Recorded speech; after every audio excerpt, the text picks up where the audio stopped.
Et on se retrouve donc pour cette revue de presse de l'économie.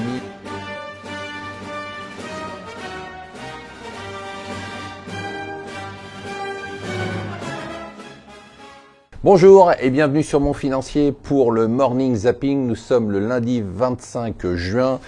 Et tout d'abord, l'OPEP et la Russie se sont mises d'accord. Elles vont augmenter leur production. Le but, c'est de faire plaisir aux États-Unis, de faire rebaisser un peu les cours du pétrole qui s'étaient envolés. Malgré cette décision, parce que cette décision n'était pas très précise, notamment sur les quotas, et parce que l'Iran y est opposé, le cours du pétrole a flambé vendredi.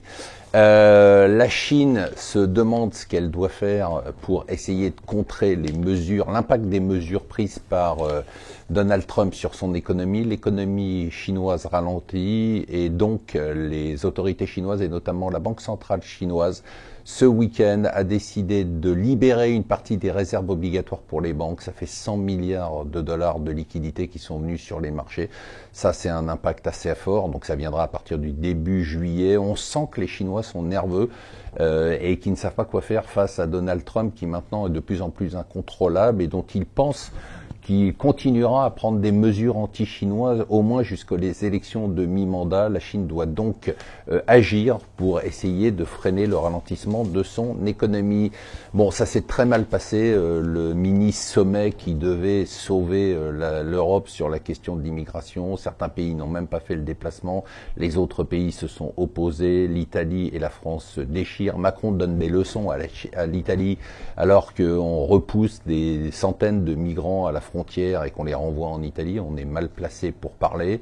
Et Angela Merkel est rentrée bredouille dans son pays où elle va probablement subir des secousses sur sa coalition qui pourrait exploser dans les jours qui viennent. Air France KLM, qui dirige cette boîte? C'est finalement les syndicats. Le gouvernement avait pressenti le directeur financier de Veolia, Philippe Capron, pour diriger la compagnie. Un garçon compétent, les syndicats ne l'aiment pas et donc le gouvernement fait machine arrière. Bon, une bonne nouvelle, les jeunes Français diplômés rêvent toujours d'aller s'installer à l'étranger.